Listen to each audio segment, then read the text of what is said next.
Well, hello, friends. Mark Holmes here with my buddy Cowboy Joe Boo, and as always, thank you guys for watching, commenting, subscribing, and being part of the Joe Boo Sports Report. Without you guys, you know this does not work without you guys, man. Let's get open for business here, and let's wake up the football guys. Wake up there, guys. Man, I know you're looking at me like, what the hell is going on with him? Why is he happy after that shit sandwich of a game that we had against the Bears? After seeing this team just literally just look like crap. Well,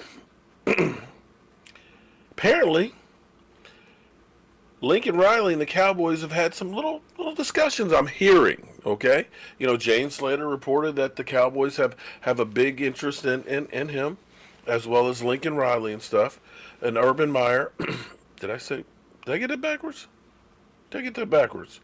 Urban Meyer, who was on Colin Cowherd, who was basically, you know, when he was asked about Lincoln Riley, he was like, you know, that's a great opportunity, everything else. You know, if they called me, I'd be there. So I'm hearing that the Cowboys have talked to him from somebody, so don't quote me on that, but that's what I'm hearing through the grapevines. Now, as I go through the comments, because we got a lot of pissed off Cowboy fans, and I can't blame you because this is ridiculous. But as I go through the comments, there's a few people out there that will say, stop blaming Jason Garrett.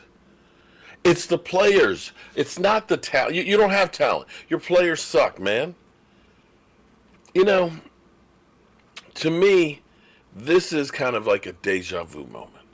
Because looking at what's happening with Dak and hearing people talk about how Dak stinks and he's not this, that, and the other, he's just getting yardage and garbage time and things like that. It feels like deja vu to me to what was going on with Tony Romo. And I want to take you back 7 years. Because all of you who think that it's not Jason Garrett, I'm telling you, we've been here before. We are going to go to the Godfather himself, the originator, the man, Shango, 7 years ago, 2012. Parental advisory is It's out the room because I'm gonna let a couple fly on this. So I'm just letting you know right off. I usually don't curse on my videos, but I'm gonna let a couple fly. You see that? The Dallas Cowboys took a big shit on that today. This was the most disgusting thing I've seen in a long time. I am so upset. Not because we lost the game, because you're gonna lose game. This is the NFL. It happens. Mm-hmm. But they beat the living crap out of us. And I told you what they was going to do out there. I told you what type of team they were. He told you. And listen to me, because I'm plugged into this NFL. I watch people. And there's teams out there that are downright thuggish. We're not. We're finesse. And what proved everything? The 90-yard drive in the fourth quarter at the end of the game. A 90-yard drive running down our throat. We couldn't do nothing to stop them. There's worse teams than that down the road. There's worse. We got the Ravens. We got the Steelers.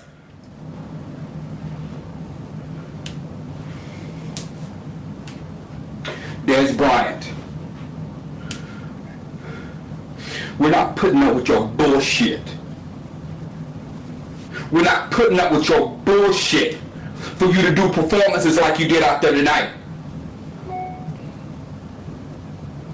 That was pathetic, Des Bryant. And nobody in Dallas got the balls to tell you that. But if you don't get your shit straight, you're going to find your ass in Cleveland.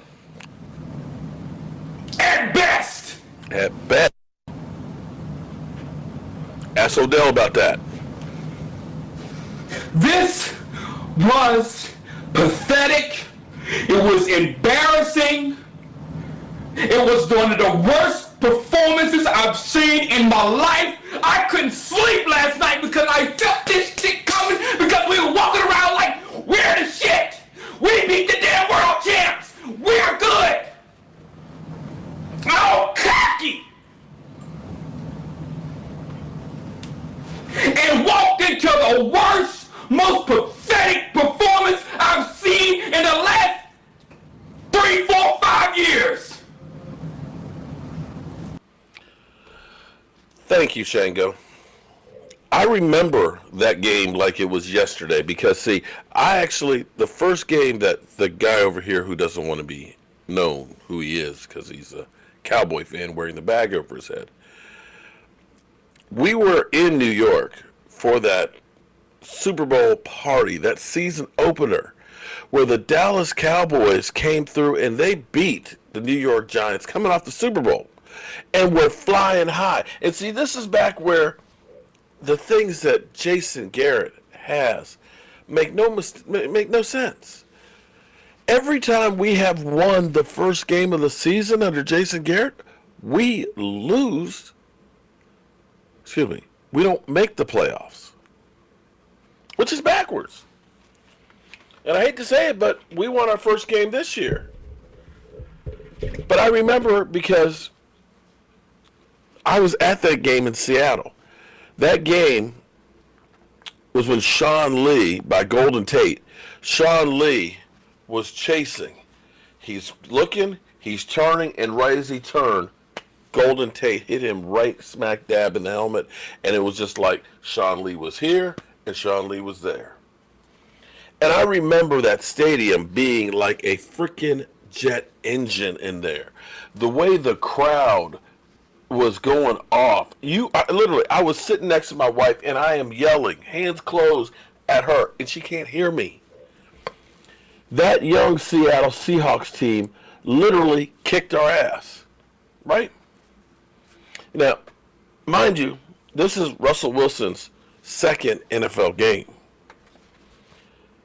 They won 27-7. Marshawn Lynch ran for over 100 yards in the second half. Russell Wilson was 15 for 20, 151 yards and a touchdown.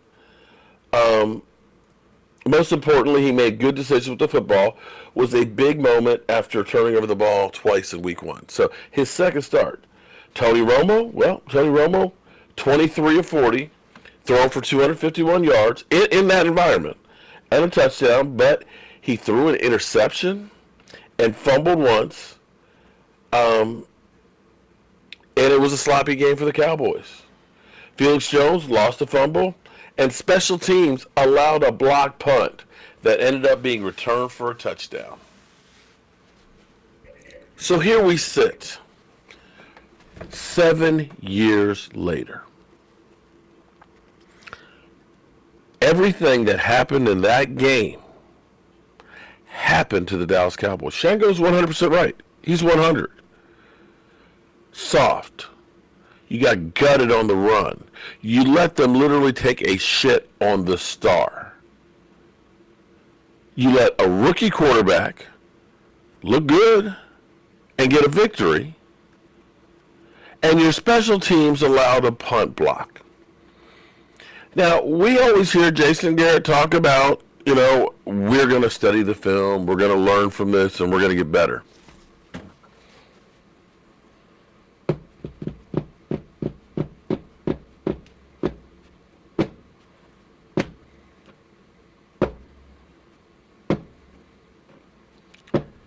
Yeah.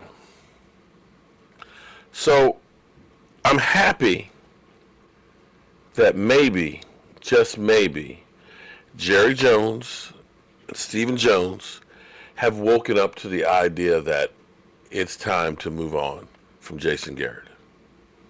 Urban Meyer, well, he's been off for the last year. He had some health issues. Hopefully those things are okay.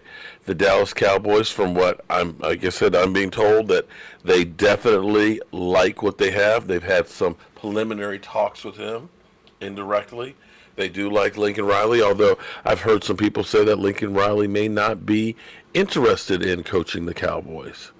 But Urban Meyer definitely wants the job. Now, the big question as I look at the big picture here, I wonder if this is going to be the typical Dallas Cowboy move where we just hire the head coach and we end up keeping everybody else the same. Because as Shango pointed out, finesse, soft, sorry, our defensive line, we need some attitude. We need some thugs. We need some guys that are going to come in there and kick your ass. We don't have that on this defense right now. We need a change of philosophy of, we're just going to dance around you guys. We're just going to be so fast that you won't be able to stop us. Teams have learned, you run the ball right at them, they can't hold up.